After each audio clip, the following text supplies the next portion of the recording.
ये क्वेश्चंस बिल्कुल भी नहीं छोड़ना। बोर्ड एग्ज़ाम के लिए मोस्ट इम्पॉर्टेंट क्वेश्चंस हैं। आज 2027 बोर्ड एग्ज़ाम के लिए chapter number 16 first law of thermodynamics के कंप्लीट जो है वो चैप्टर को समझेंगे और वो क्वेश्चंस देखेंगे जो कि 2027 के बोर्ड एग्ज़ाम के लिए मोस्ट इम्पॉर्टेंट हैं। देखो ऑलमोस्ट मैं हर क्वेश्चन ही आप लोगों को करा देता हूँ, तो इन क्वेश्चंस को आपने नहीं छोड़ना क्योंकि ये as it is board exam के अंदर आएंगे और पास पेपर के अंदर भी आ चुके हैं। तो भाई फिर कह रहा हूँ, इन क्वेश्चंस को आपने नहीं छोड़ना है। छोड़ोगे तो फिर ज़िंदगी पता है मुश्किल हो जाती है ना। तो आ जाओ, इन क्वेश्चंस को पढ़ लो, ज़िंदगी आसान हो जाएगी और इन मुश्किल क्वेश्चंस को जो है वो आसान क्वेश्चंस बनाते हैं। अच्छा, एक और बात बता दूं कि हमारी जो बैच की फ़ीस है वो 5,000 रुपये हो गई है, ठीक है, जिसमें आपको पोर्टल एक्सेस और कंप्लीट प्रिपरेशन मिलेगी। गैस पेपर का सॉल्व और तमाम चीज़ें आपको हम बैच में प्रोवाइड करेंगे। जल्दी से बैच इनरोल करो, नंबर आ रहा होगा, ठीक है। चलो आ जाओ। What is work done? Work done क्या होता है? सबसे पहले आपने ये बताना है बाय अ गैस, यानी आपने ना सिंपल समझ लो वर्क डन का मतलब क्या है। आपने पिस्टन को मूव कराना है गैस की मदद से। समझो सिनेरियो, ये रहा आपके पास एक सिलेंडर या कंटेनर, ठीक है, कंटेनर, सही है। अब ये रहा आपके पास एक पिस्टन, ये क्या है? पिस्टन। अब ये रही आपके पास गैस, क्या मौजूद है? गैस। अब आपने कुछ ऐसा करना है कि ये पिस्टन यहां पर आ जाए, ए पॉइंट से बी पर आ जाए। जब ये ए से बी पर आएगा तो इसे हम क्या बोलेंगे प्यारे बच्चों? Work done. जैसे आपको जो है वो किसी चीज़ की जो है वो कोशिश करते हो ना कि ये चीज़ मुझे हासिल हो जाए, इधर से मैं इधर आ जाऊं, तो इसी तरह से इस पिस्टन को ए से बी पर लेके जाना है। क्या करना है? इसी तरह इस पिस्टन को ए से बी पर लेके जाना है मेरे प्यारे बच्चों। तो अब सोचो दिमाग में क्या करूं ऐसा कि ये पिस्टन ए से बी पर आ जाए। जिस बच्चे ने प्रीवियस वीडियो मेरी देखी होगी तो उसको पता होगा कि मैं यहाँ क्या करूँगा। तो इसी चीज़ को बोलते हैं work done by a gas, ठीक है। चलो आगे चलते हैं और आगे चीज़ों को मज़ीद डिटेल में और मज़ीद कॉन्सेप्ट से जो है वो पढ़ते हैं। अच्छा, अब कुछ समझ में आ रहा है क्या करेंगे? मैं आप लोगों से इसलिए सवाल पूछ रहा हूँ ताकि ना आप लोगों को रट्टा लगाना ना पड़े, आप लोगों के कॉन्सेप्ट क्लियर हो। देखो अब हम क्या करेंगे, अब हम देंगे इस कंटेनर को नीचे से हीट। क्या देंगे? हीट देंगे। जब हम हीट देंगे समझो तो क्या होगा? इंटरनल एनर्जी बढ़ेगी। इंटरनल ENERGY, इंटरनल एनर्जी क्या हो जाएगी? बढ़ जाएगी। जब इंटरनल एनर्जी बढ़ेगी तो ये मॉलिक्यूल्स क्या करेंगे? फास्ट मोशन करेंगे। समझना ज़रा, फास्ट मोशन करेंगे। जब ये फास्ट मोशन करेंगे तो नो डाउट इस पिस्टन से टकराएंगे, तो ये पिस्टन ऊपर की तरफ मूव कर जाएगा। बात समझ आई क्या हुआ? समझना ज़रा। देखो भाई, आपको वर्क कराना था, यानी पिस्टन को, आपका जो गाड़ी का इंजन होता है वो भी इसी प्रिंसिपल पे काम करता है। गाड़ी के अंदर भी पिस्टन ऊपर नीचे मूव करता है, जिसकी वजह से आपकी गाड़ी आगे चलती है।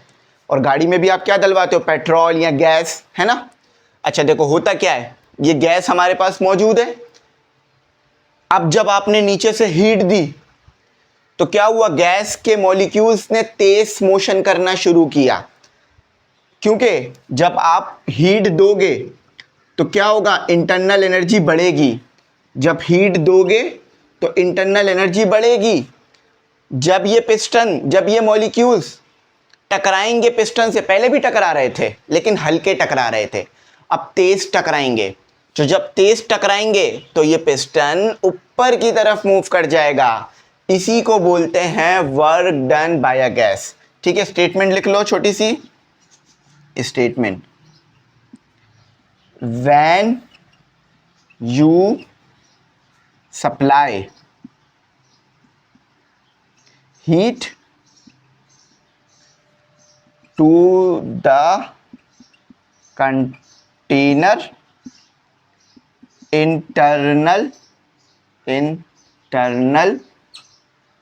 ENERGY, energy of the container. देखो मैं लिख भी रहा हूं ताकि आपको समझ में आए, कंटेनर। अच्छा ये डेरिवेशन भी ड्राइव करनी है हमने, ये भी ड्राइव कराता हूं। When you supply heat to the container, internal energy of the container increase, CREA increase, molecules move करते हैं, molecule move faster, FASTER, faster, and work done by this molecules. सही है, तो थोड़ा बहुत अगर इस पर चेंजेस करनी हो तो कर सकते हो। तो क्या लिखा मैंने, when you supply heat to the container, जब आप हीट सप्लाई करते हो कंटेनर को तो internal energy of the container increase, internal energy बढ़ जाती है, मॉलिक्यूल मूव, मॉलिक्यूल्स जो होते हैं वो फास्टर मूव करते हैं, and work done by this molecule, और वर्क डन हो जाता है इस मॉलिक्यूल की मदद से। सही है। अच्छा अब हम यूज करेंगे यहां पर work formula for W is equal to P, sorry work done का क्या फॉर्मूला है, W is equal to FD, यही फॉर्मूला है ना वर्क डन का, जो कि हम हर बार पढ़ते हुए आए हैं। तो वर्क डन का फॉर्मूला हमारे पास ये आ गया। अब हम यहाँ क्या करेंगे, हमें ड्राइव क्या करना है, याद रखना हमें ये ड्राइव करना है। तो यहाँ लिखो multiply and divide, multiply and divide A। अब A क्या है, A जो है वो एरिया है, A क्या है, एरिया है। सही है। अच्छा अब मैं क्या करूंगा, इसमें मल्टीप्लाई और डिवाइड A कर दूंगा, FD मल्टीप्लाई A और डिवाइड A। देखो किसी भी चीज को आप मल्टीप्लाई और डिवाइड कर सकते हो, जब दोबारा इन दोनों को कैंसिल करोगे, A को A से कैंसिल करोगे तो यही चीज आ जाएगी। इसका मतलब है आप किसी भी चीज को मल्टीप्लाई और डिवाइड कर सकते हो, कोई मसला नहीं है। अच्छा अब एक बात बताओ, एज वी नो डेट, जैसा कि हम जानते हैं D multiply by A, D क्या है, डिस्प्लेसमेंट, यानी जितना आपने डिस्टेंस कवर किया है ये D होता है, ठीक है, ये D। A क्या है, एरिया, तो एरिया और डिस्प्लेसमेंट मिलकर क्या बनाते हैं, वॉल्यूम। क्या बनाते हैं, याद रखना बच्चों, वॉल्यूम। सही है। अच्छा F अपॉन A क्या बनता है, देखो A को यहां लिख लो, यहां से हटा के यहां लिख लो। सही है। तो क्या बनता है, प्रेशर। क्या बनता है, प्रेशर, है ना। तो ये आप वर्डिंग लिखो, put P and V in equation 1, इसमें पुट कर दो P और V को, तो क्या हो जाएगा, W is equal to F upon A की जगह क्या आ जाएगा, P, A multiply by D की जगह क्या आ जाएगा, D मल्टीप्लाई बाय A, या A मल्टीप्लाई D की जगह आ जाएगा V। अच्छा अब लगा दो चेंज, तो W is equal to P delta V, ये हो गया आपका आंसर। अब देखो वॉल्यूम में चेंज आया, डेल्टा V का मतलब क्या है, V2 माइनस V1। अब देखो चेंज कैसे आया, जब पिस्टन यहां पर था तो वॉल्यूम क्या था, V1, है ना। जब पिस्टन A पर गया, B पर गया तो वॉल्यूम क्या हो गया, V2। देखो पहले V1 वॉल्यूम था, इतना वॉल्यूम था, है ना, पिस्टन A पर था। अब जब आप मूव कर गए हो B पर तो अब वॉल्यूम बढ़ गया है, तो वॉल्यूम में क्या आएगा, डेल्टा V चेंज, ये वॉल्यूम में चेंज आया, इतना चेंज आया, तो इसीलिए डेल्टा V लिख दिया मैंने। अब देखो पूरे की पूरी प्यारी सी डेरिवेशन, अच्छा सा काम आपके सामने। अगर आपने इसे बोर्ड एग्जाम में जाके एज इट इज लिखा, इंशाल्लाह 5 में से 5 नंबर। डायग्राम जरूर बनाना, डायग्राम नेसेसरी है। देखो मैंने राइटिंग भी अपनी बेहतर करना शुरू कर दी है, कोई भी वर्ड कोई भी चीज़ आपको समझने में मुश्किल नहीं हो रही होगी, उम्मीद है इंशाल्लाह। अच्छा अब अपना दूसरा सवाल करते हैं, explain the first law. First law of thermodynamics है क्या, ये आपने एक्सप्लेन करना है। ठीक है, यहाँ इसे मैं रिमूव कर रहा हूँ, पहले मैं क्वेश्चन लिख लूँ अपना। अच्छा मैं आपको फिर कहूँगा बैच में आप लोग ऐड हो जाना। अब आप बोलोगे सर फीस बढ़ा दी है, तो बेटा फीस इसीलिए बढ़ाई है क्योंकि अब हम आपको स्टूडेंट पोर्टल देते हैं। सही है, अब हम आपको स्टूडेंट, पहले हम क्या करते थे, सिर्फ ग्रुप में ऐड करते थे, व्हाट्सएप ग्रुप में, अब ऐसा ख़त्म हो गया। अब हम आपको स्टूडेंट पोर्टल देते हैं, जिस पे live class, lectures, test, recorded session, live session सब कुछ होता है, तो इसीलिए फीस बढ़ गई है, वरना नहीं बढ़ाते फीस हम लोग। ठीक है, अच्छा अब अगला सवाल क्या है? एक्सप्लेन, ये सवाल नंबर 2 है हमारा। Explain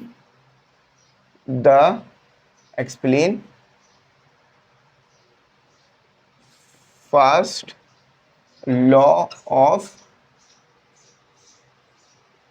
thermodynamics. First law of thermodynamics को एक्सप्लेन करें कि आखिर फर्स्ट लॉ ऑफ थर्मोडायनेमिक्स हमारे पास होता क्या है। तो चलो आओ फर्स्ट लॉ ऑफ थर्मोडायनेमिक्स को अच्छी तरह से एक्सप्लेन करते हैं और डिटेल में इसको पढ़ते हैं कि आखिर फर्स्ट लॉ ऑफ थर्मोडायनेमिक्स हमारे पास होता क्या है। देखो भाई, फर्स्ट लॉ ऑफ थर्मोडायनेमिक ये बताता है, देखो थर्मो का मतलब होता है हीट, डायनेमिक का मतलब होता है मोशन, यानी हीट की मोशन। इसमें हम ये पढ़ रहे होते हैं कि जब हीट मोशन करती है तो क्या हो रहा होता है। अब देखो, मैंने हीट को जब मोशन कराया, हीट को कैसे मोशन कराया, मतलब हीट, यहां पर मैंने कोई फ्लेम लगा दी, आग लगा दी पिस्टन के नीचे, तो हीट आ गई ना मेरे पास। हीट को मैंने इस पिस्टन में डाला, मतलब इस कंटेनर में डाला। इस कंटेनर में डाला तो इंटरनल एनर्जी बढ़ी, यानी मॉलिक्यूल तेज मोशन करने लगे। मॉलिक्यूल जब तेज मोशन करने लगे तो पिस्टन से टकराए और पिस्टन ऊपर की तरफ चला गया, है ना। एरिया, ये एरिया था ना, एरिया से टकरा रहे थे, जब तो मैंने ए लिखा वहां। तो फर्स्ट लॉ ऑफ थर्मोडायनेमिक भी ये कहता है कि देखो आप एनर्जी को क्रिएट नहीं कर सकते, याद रखना। एनर्जी, ये हमने law of conservation of energy पढ़ा था। फर्स्ट लॉ ऑफ थर्मोडायनेमिक भी उसी तरह की बात करता है। Energy, ENERGY, energy can not be created.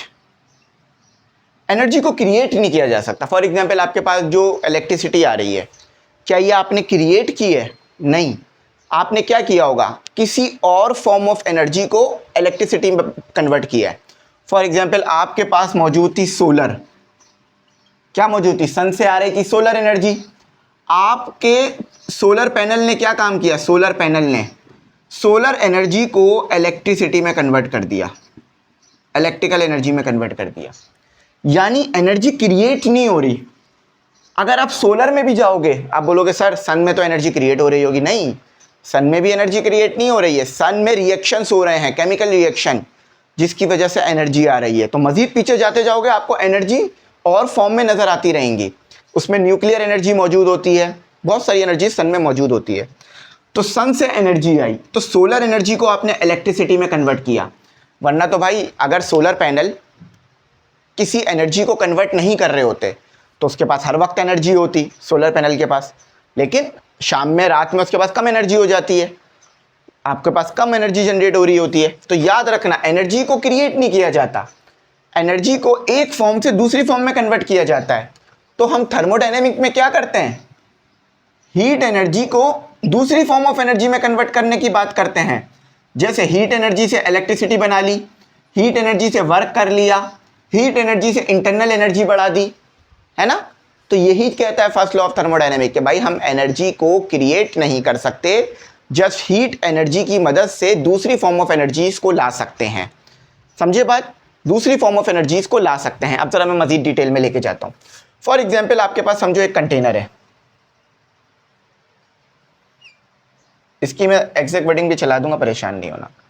अभी इस कंटेनर की एग्जाम्पल आपको मैं पहले भी दे चुका हूं, अगेन दूंगा ताकि आपको बात और प्यारी समझ में आए।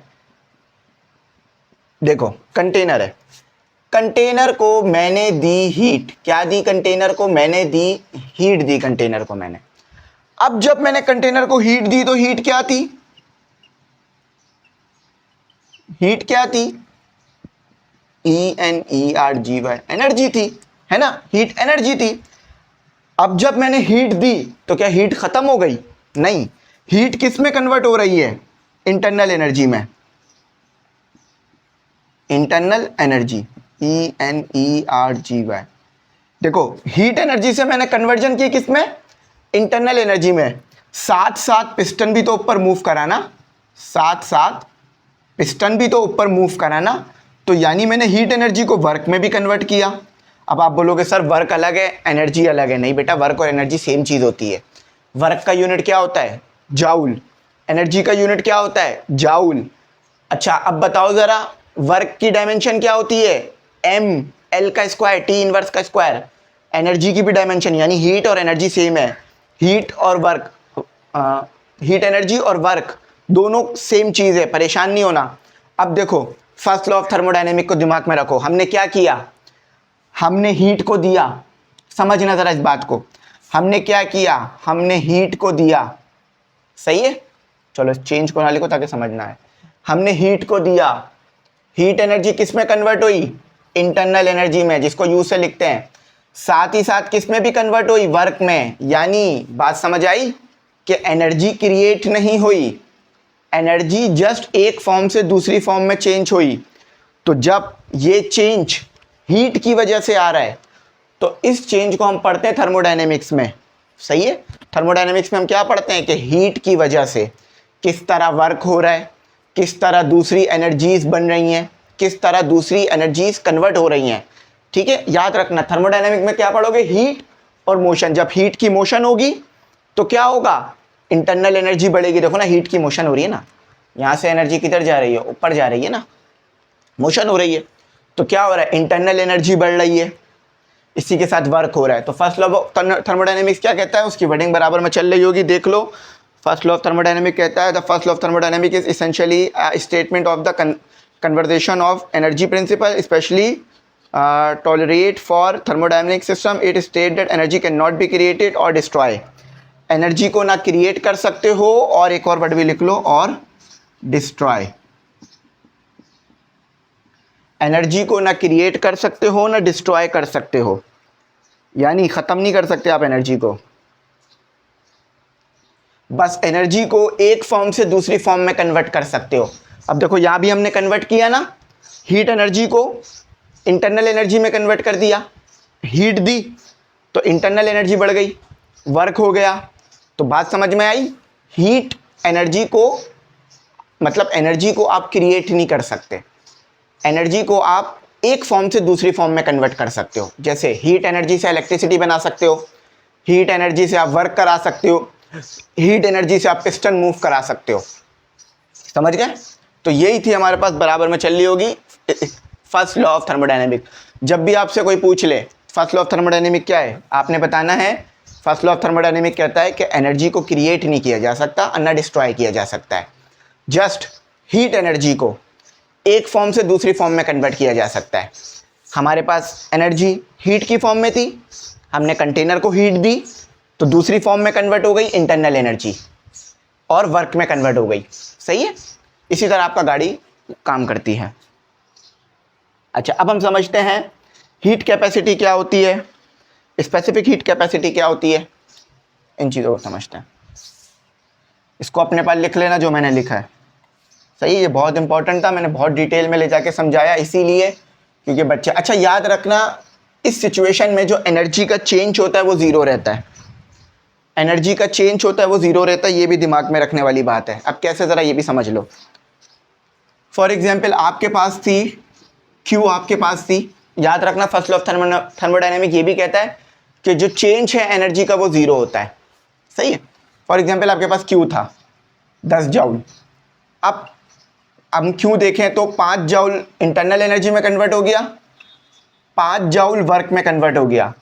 तो अगर मैं डिफरेंस निकालूंगा 5 - 5 तो कितना आएगा? 0। यानी इसका मतलब है कि जितना भी आपने यहाँ पर था आधा इंटरनल एनर्जी में चला गया, आधा वर्क में चला गया, चेंज 0 आएगा।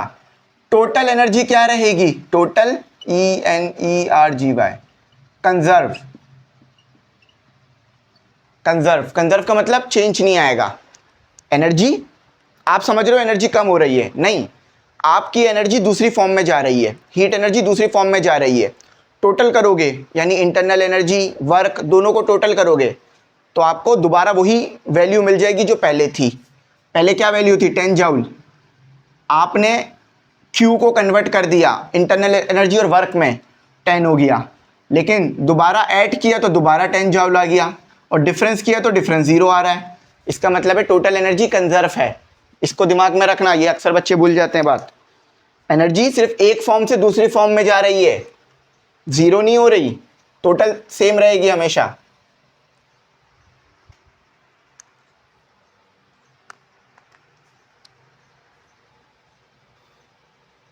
हीट कैपेसिटी, अच्छा हीट कैपेसिटी क्या होती है ये बताना है, बल्कि पूरा क्वेश्चन लिखता हूं ना ताकि आपको पूरा क्वेश्चन समझ में आए। एक्सप्लेन हीट कैपेसिटी और specific heat capacity and molar specific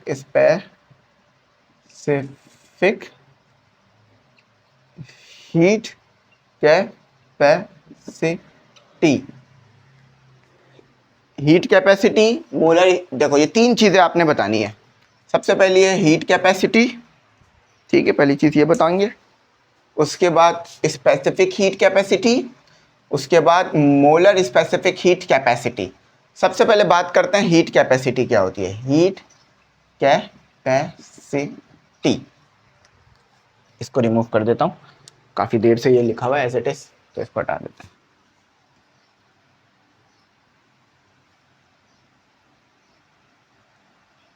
हमेशा जिंदगी में ना एक चीज याद रखना, एक रियलिटी चेक याद रखना कि अपने जो इक्विपमेंट है ना, एक कामयाब इंसान की एक और निशानी बता देता हूं मैं। देखो गरीब इंसान की एक निशानी ये होती है कि जब उसको कोई चीज मिलती है ना, वो शुरू में गरीब इंसान होता है सोच से, पैसों से नहीं। याद रखना, इंसान कभी भी गरीब पैसों से नहीं होता, सोच से होता है। आपके पास अगर पैसे कम भी है ना, तो भी आप अपने लिए एक अच्छी ज़िंदगी गुजार सकते हो। फॉर एग्जाम्पल आपका कमरा है, आपके कमरे में ना फ्रिज है, ना एसी है, ना टीवी है, जस्ट थोड़ा सा सामान है लकड़ी का फर्निश।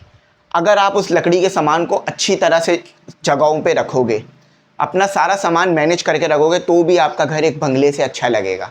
मैंने बहुत सारे ऐसे घर देखे हैं जो कि बंगला तो नहीं होता, लेकिन वो इतने प्यारे मैनेज हुए हुए होते हैं घर, हर सामान अपनी जगह पर होता है कि दिल करता है बार बार उस घर में जाने का।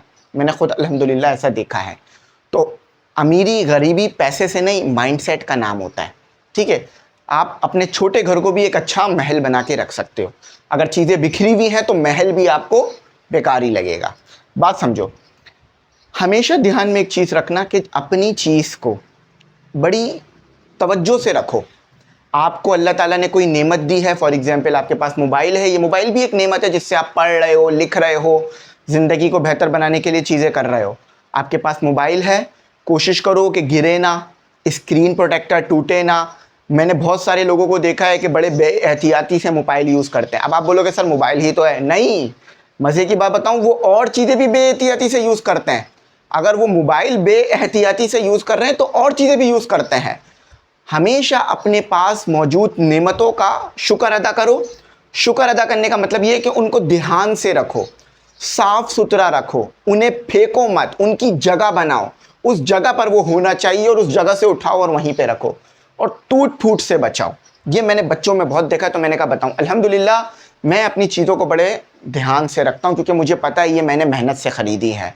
तो जब मैंने ये मेहनत से ख़रीदी है तो मैं इसको बड़ा बेफिक्र करूँगा, ठीक है। रियलिटी चेक बता रहा हूँ आपको, ठीक है। स्पेसिफिक हीट देख, हीट कैपेसिटी क्या होती है समझो। ये मेरे पास अगेन एक कंटेनर मौजूद है। क्या मौजूद है भाइयों बहनों, मेरे प्यारे स्टूडेंट्स, कंटेनर मौजूद है।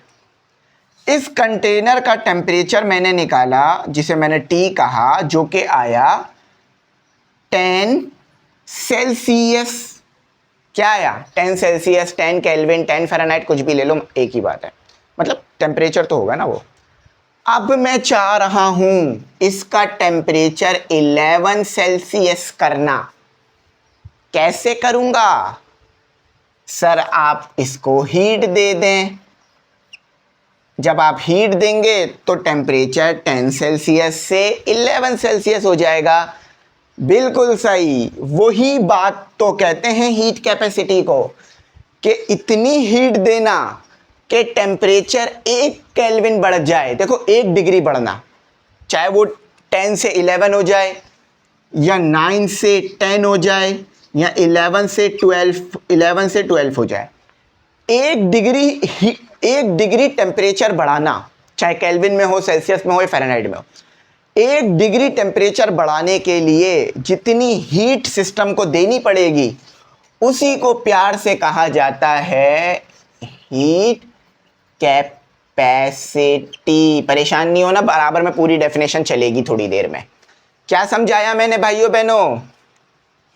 यहां लिखता भी हूं वर्डिंग में, heat required to rise, RISE, rise the temperature. अच्छा, टेम्परेचर कितना बढ़ाना है? 1 केल्विन बढ़ाना है, ठीक है, 1 केल्विन याद रखना। अक्सर बच्चे थोड़ा सा कंफ्यूज हो जाते हैं। Temperature, heat required to rise the temperature through, या टेम्परेचर ऑफ 1 केल्विन ले लो और 1 सेल्सियस ले लो या और 1 फ़ारेनहाइट ले लो। This is called heat capacity. क्या बोलेंगे इसे? हीट कैपेसिटी, कि कितनी हीट देंगे। देखो कभी ये हीट कम भी देनी पड़ सकती है, कभी ये हीट ज़्यादा भी देनी पड़ सकती है, लेकिन आपने ये दिमाग में रखना है कि जैसी 1 केल्विन टेम्परेचर बढ़ जाए या 1 सेल्सियस बढ़ जाए या 1 फ़ारेनहाइट बढ़ जाए तो उस हीट को हम बोलेंगे हीट कैपेसिटी। तो सर ये स्पेसिफिक हीट कैपेसिटी क्या होती है? क्यों परेशान हो रहे हो, बता देता हूँ ना। स्पेसिफिक हीट कैपेसिटी समझो, अगेन हीट कैपेसिटी समझ में आ गई, स्पेसिफिक हीट समझ लो। समझो आपके पास, अगेन समझो आपके पास मौजूद है एक कंटेनर, इसमें 1 kg मास है, यानी पानी है, कोई गैस है या कुछ भी है। अब अगेन मैं क्या करना चाहता हूं कि ये 9 सेल्सियस टेम्परेचर है, मैं चाहता हूं टेम्परेचर, ये इनिशियल है, टेम्परेचर 10 सेल्सियस हो जाए।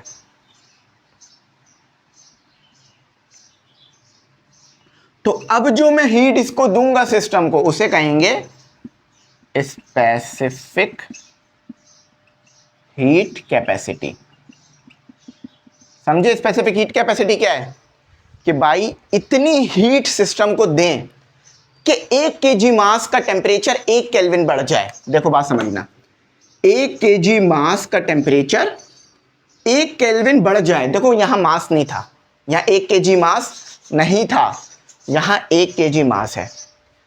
तो 1 kg मास का टेम्परेचर 1 केल्विन बढ़ाना या 1 सेल्सियस बढ़ाना या 1 फ़ारेनहाइट बढ़ाना, उस हीट को हम बोलते हैं स्पेसिफिक हीट कैपेसिटी। अब फॉर्मूला देख लो, मैंने हीट कैपेसिटी का फॉर्मूला नहीं लिखा था तो मैं फॉर्मूला लिख देता हूं क्योंकि फॉर्मूला बड़ा इंपॉर्टेंट होता है। स्पेसिफिक हीट कैपेसिटी का फॉर्मूला है Q is equal to C, नहीं बल्कि थोड़ा ये फॉर्मूला गलत तो नहीं लिखा हुआ, नहीं सही है।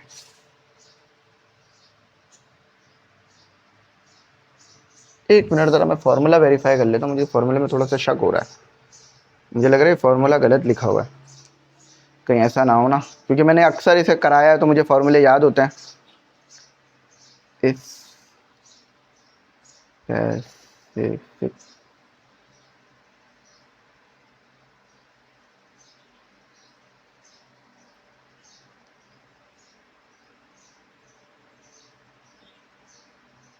एक मिनट,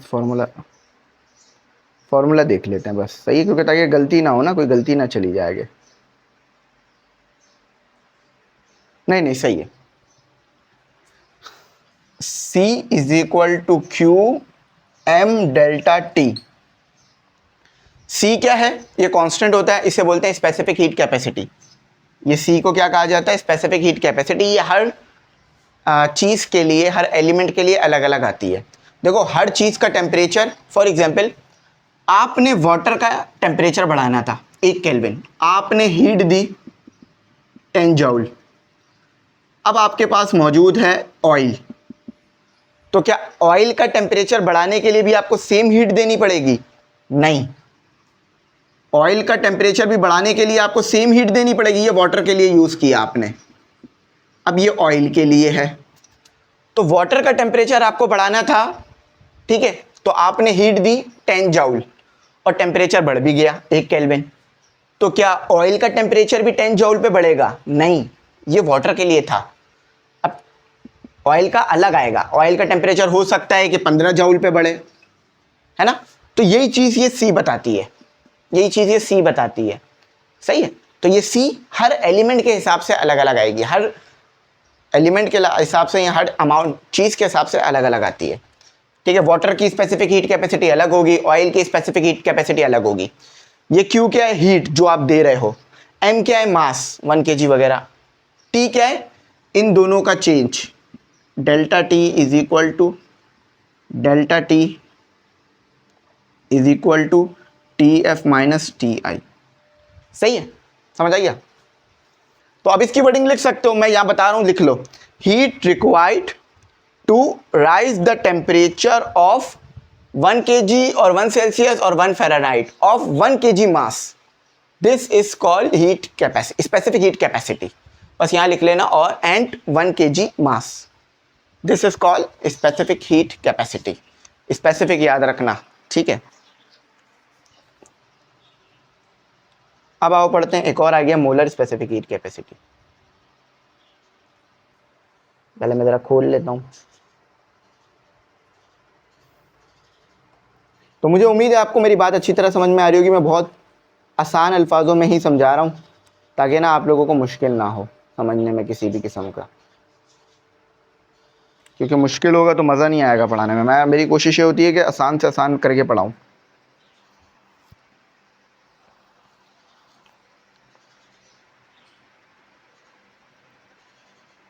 अच्छा, अब हम समझते हैं कि मोलर स्पेसिफिक हीट कैपेसिटी क्या होती है।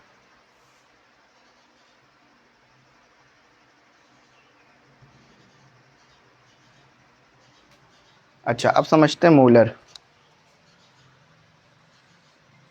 मोलर MOLAR, मोलर एक minute, molar specific heat capacity. देखो, एक मोल आपके पास क्या मौजूद है? गैस। उस एक मोल गैस का टेम्परेचर बढ़ाने के लिए जितनी हीट चाहिए होगी उसे बोलेंगे मोलर स्पेसिफिक हीट कैपेसिटी। समझ लो, ये आपके पास एक कंटेनर है। इस कंटेनर में देखो, इस कंटेनर में आप चाहो तो पानी भर लो, इस कंटेनर में चाहो तो ऑयल भर लो, कुछ भी भर लो, लेकिन अब मैंने गैस भर रहा हूँ। तो गैस भर रहा हूँ तो ये मॉलिक्यूल बना रहा हूँ। कंटेनर में ज़रूरी थोड़ी ना है कि आप गैस ही भरो, आप कुछ और भी भर सकते हो। कंटेनर है ना, तो आप कंटेनर में कुछ और भी भर सकते हो। हाँ, अच्छी चीज़ ही भरना भाई कंटेनर में भर। या आपने इसमें भर दी गैस, ठीक है। अब आपके पास टेम्परेचर है 8 सेल्सियस, आपको टेम्परेचर करना है 9 सेल्सियस, और इसमें गैस कितनी मौजूद है? 1 मोल गैस मौजूद है। अब आपको मोल का मतलब पता होगा ये क्या होता है। अब इस 1 मोल का गैस का मुझे क्या करना है? टेम्परेचर बढ़ाना है, यानी इसे 8 सेल्सियस से 9 सेल्सियस करना है। तो अब जितनी हीट मुझे इसको देनी होगी वो कहलाएगी molar specific heat capacity. Formula देख लो, CM is equal to Q N delta T। CM molar specific heat capacity, ये हीट है जो आप सिस्टम को दोगे। ये आपके पास मोल हैं, कितने मोल हीट दी हुई है, मतलब कितने मोल गैस दी हुई है। ये चेंज इन टेम्परेचर है, चेंज इन टेम्परेचर। टेम्परेचर में चेंज क्यों आ रहा है? 8 से 9 सेल्सियस कर रहे हो ना, इसीलिए चेंज आ रहा है। तो समझ में आया भाई, आपके पास गैस मौजूद थी, आपके पास गैस मौजूद थी, मोलर स्पेसिफिक हीट कैपेसिटी। आपके पास गैस मौजूद थी, इस गैस का आपने टेम्परेचर बढ़ाना था, कितना बढ़ाना था, 1 मोल तक बढ़ाना था, सॉरी, आपके पास गैस मौजूद थी, इस गैस का आपने 1 केल्विन, 1 सेल्सियस या 1 फ़ारेनहाइट टेम्परेचर बढ़ाना था। तो जितनी हीट आपने इस गैस को दी, 1 मोल गैस को, उसे हम बोलेंगे molar specific heat capacity. I hope ये सारी चीज़ें अच्छी तरह एक्सप्लेन हो गई होंगी, इसको लिख लो। अब अपना एक मोस्ट इंपॉर्टेंट क्वेश्चन करते हैं जो कि डेरिवेशन टाइप है।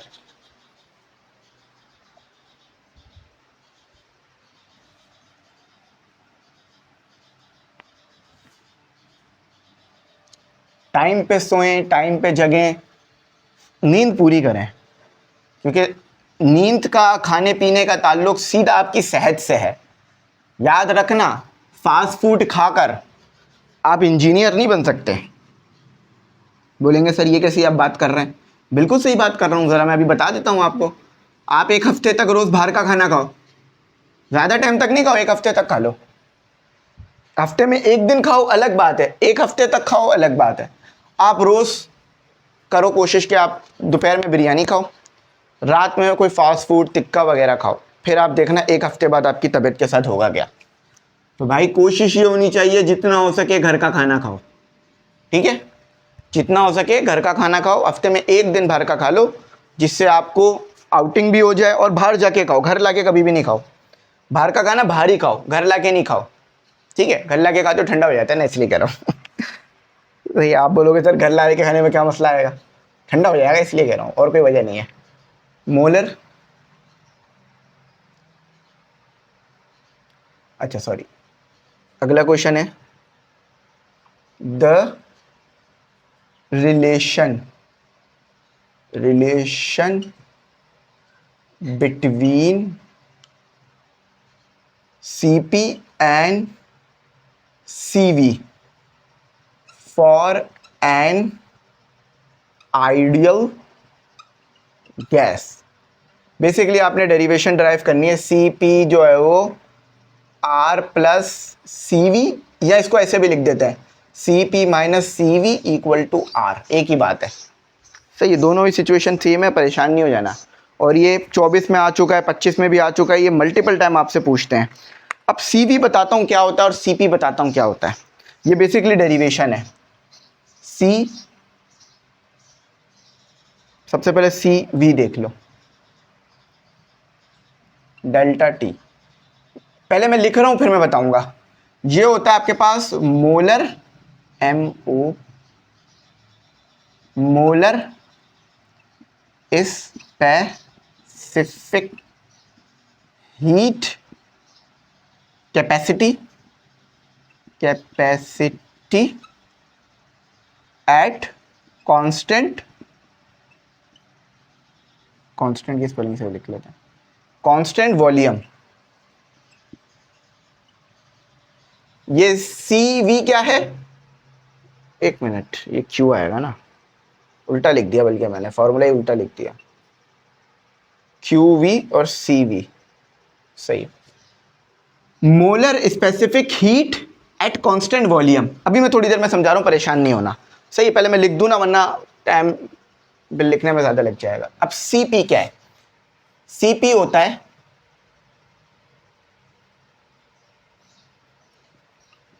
Molar specific heat, molar specific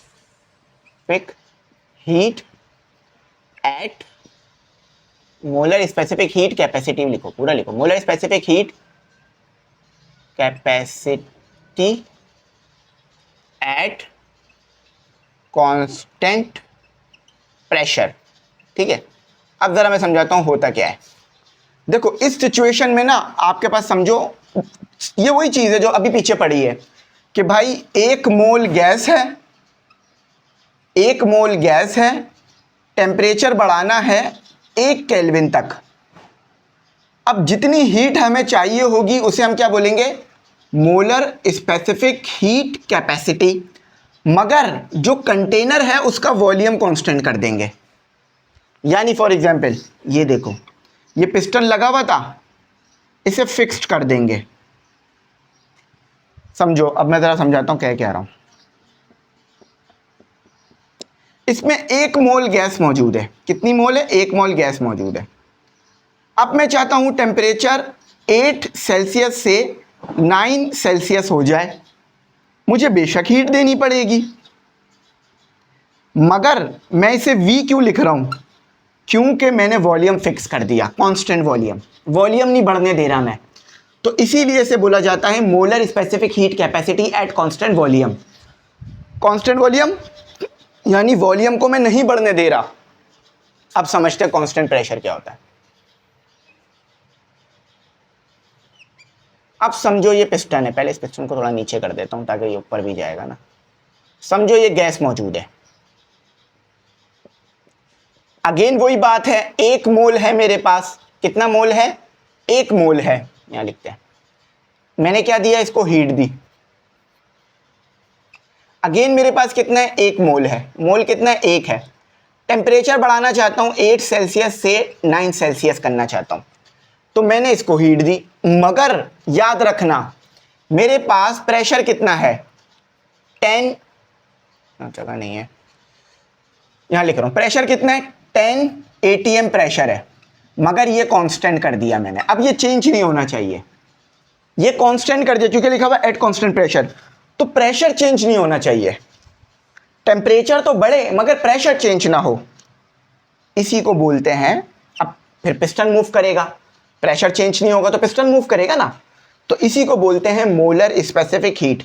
यानी 1 मोल गैस का टेम्परेचर बढ़ाना है 1 सेल्सियस, 1 केल्विन 1 फ़ारेनहाइट, मगर प्रेशर चेंज नहीं होना चाहिए। इसी को बोलते हैं molar specific heat capacity at constant pressure.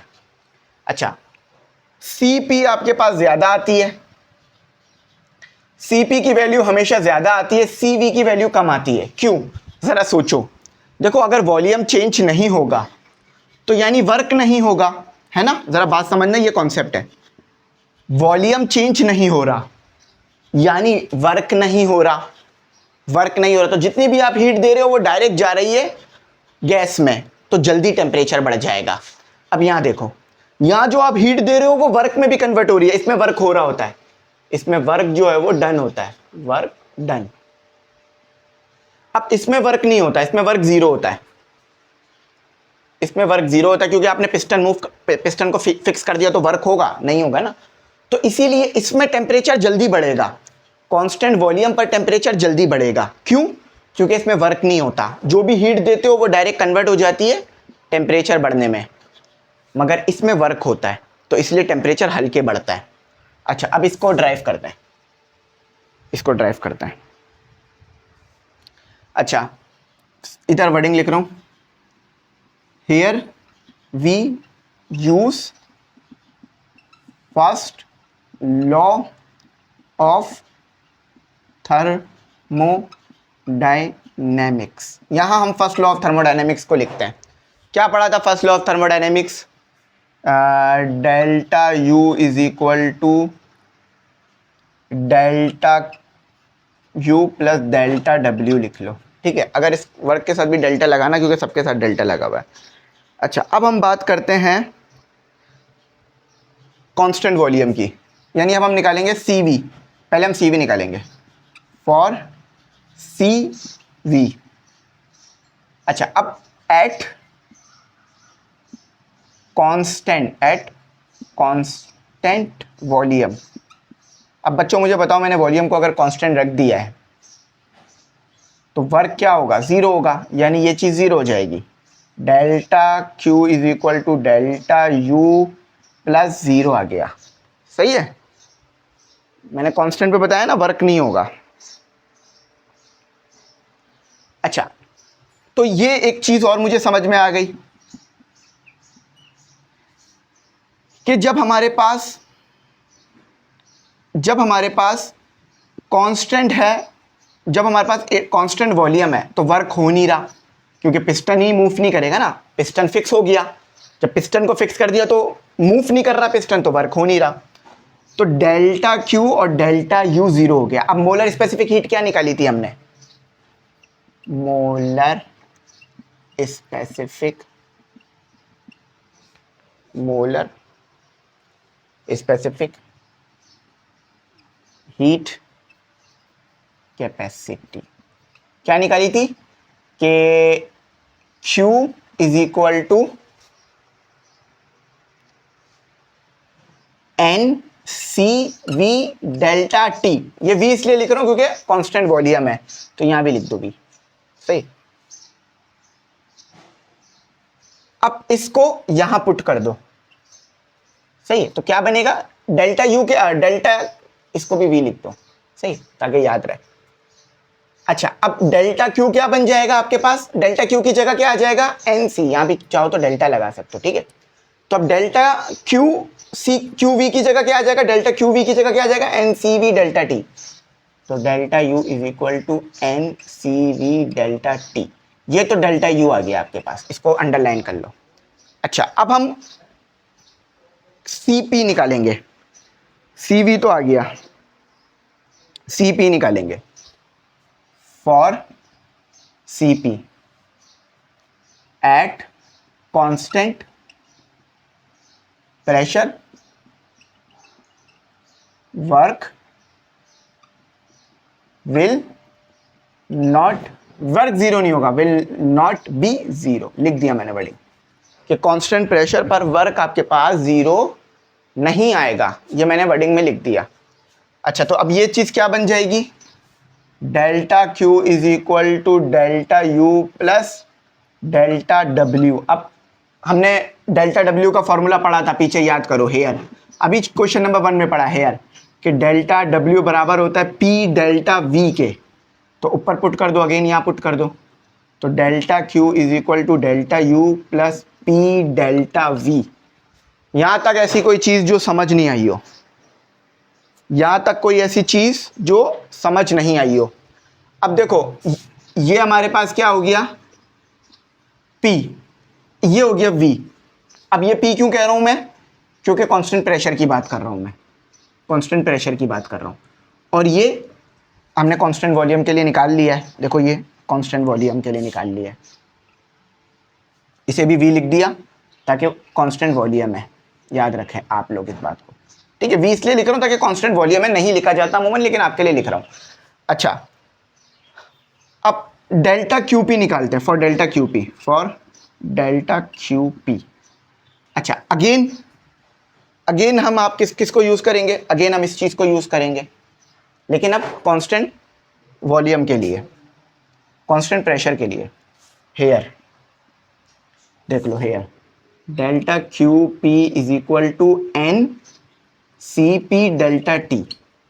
सही है, डेल्टा क्यू पी, देखो कुछ नहीं हो रहा, ये V था तो यहां V आ गया, ये P है तो यहां भी P आ जाएगा। एक मोलर स्पेसिफिक हीट है ना, वो तो सेम रहेगी ना, बस प्रेशर कांस्टेंट होगा तो प्रेशर के लिए P आ जाएगा, वॉल्यूम कांस्टेंट होगा तो V आ जाएगा।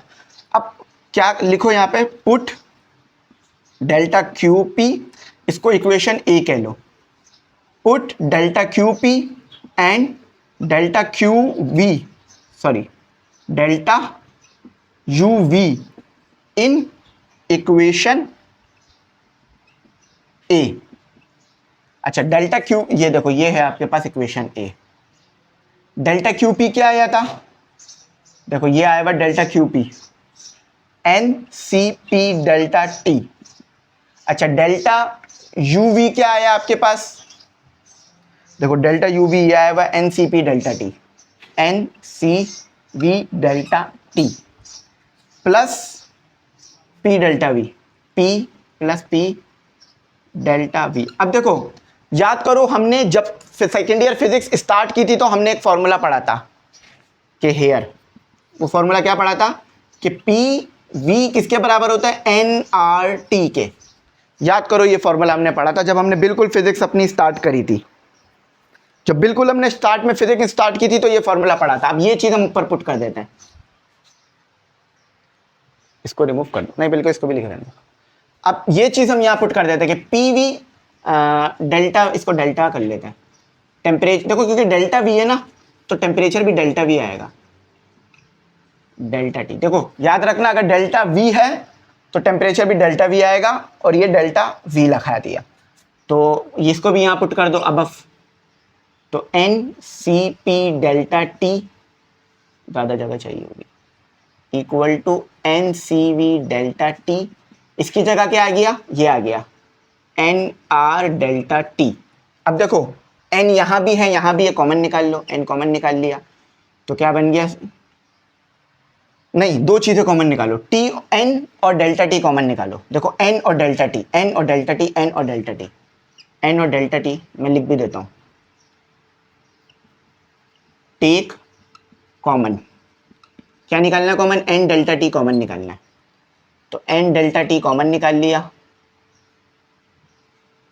सीपी आ गया। देखो एन डेल्टा टी कॉमन निकालूंगा तो सीपी रह जाएगा ना, यहाँ से भी एन डेल्टा टी कॉमन निकाल लिया तो अंदर क्या रह जाएगा, सीवी प्लस आर, है ना। देखो एन डेल्टा टी कॉमन निकल गया तो सीवी रह जाएगा और यहाँ जस्ट आर रह जाएगा।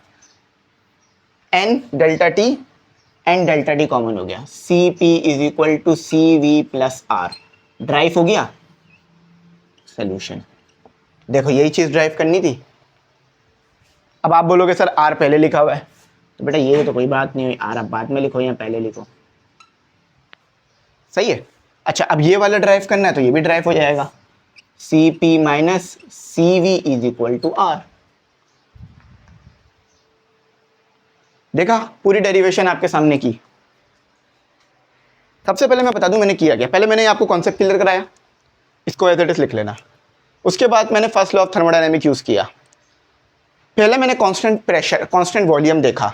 जब वॉल्यूम कांस्टेंट है तो वर्क नहीं होगा क्योंकि पिस्टन फिक्स कर देंगे, तो डेल्टा क्यू डेल्टा यू के बराबर आ गया। अब मैंने पढ़ रखा है डेल्टा क्यू किसके बराबर होता है, पीछे फॉर्मूले में molar specific heat Q N C delta T. अब वॉल्यूम फिक्स है तो इसलिए वी वी लगा दिया। अच्छा तो अब इस जगह पे मैंने डेल्टा क्यू की जगह पे मैंने क्या डाल दिया, डेल्टा क्यू की जगह पे मैंने क्या डाल दिया, N C V delta T. ये देखो ये चीज आ गई। इस डेल्टा क्यू वी की जगह मैंने क्या डाला, एन सी डेल्टा टी। अब मैं सी पी पता करने गया, अगेन मैंने इस चीज को लिखा दोबारा। अब वर्क होगा, वर्क जीरो नहीं है, सही है। अब मुझे पता वर्क किसके बराबर है, P delta V, P delta we लिख दिया। इसको मैंने सीपी लिख दिया, सीवी लिख दिया। सीपी किसके बराबर है, again molar specific heat capacity at constant pressure लगाऊंगा, ये फॉर्मूला आ गया, इधर पुट कर दिया। डेल्टा यूवी निकाल लिया था, इधर पुट कर दिया। अब मुझे पता है पी वी किसके बराबर होता है, एनआरटी, ये आगे कर दिया, कांस्टेंट निकाल लिया। ज़्यादा मुश्किल नहीं है, जस्ट कॉन्सेप्ट क्लियर होना चाहिए। कॉन्सेप्ट, हमारे एक सर थे वो कॉन्सेप्ट को कॉन्सेप्ट बोलते थे, तो हम भी आज तक उस कॉन्सेप्ट को कॉन्सेप्ट ही बोलते हैं। बड़े ज़बरदस्त सर थे, उनका नाम था सर गुलाम मुस्तफ़ा। तो बड़ा अच्छा समझाते थे, आहिस्ता आहिस्ता चीज़ों को बताते थे, तेज़ नहीं बोलते थे, वो उनकी आदत थी। तो जब वो तेज़ नहीं बोलते थे ना, लेकिन पेपर बड़ा अच्छा चेक करते थे। उनकी पेपर चेकिंग बहुत फेयर होती थी, बहुत डिटेल पेपर चेकिंग करते थे वो बैठकर। सबसे ज़्यादा फेयर चेकिंग उन्हीं के पेपर में आती थी। कभी भी मेरे को ऐसा नहीं लगा कि मेरा एक नंबर ज़्यादा आया है उनके पेपर में, कम ज़रूर है। हाँ हमारी गलतियाँ भी होती थी, लोग कमाते भी थे भाई। हाँ लेकिन अल्हम्दुलिल्लाह ये है कि पेपर बहुत अच्छा चेक करते थे। उनके पेपर चेक करने से तो मैं बड़ा सेटिस्फाई रहता था हमेशा, कि उनकी जो पेपर चेकिंग स्किल्स थी ना वो एक्स्ट्रा ऑर्डिनरी थी।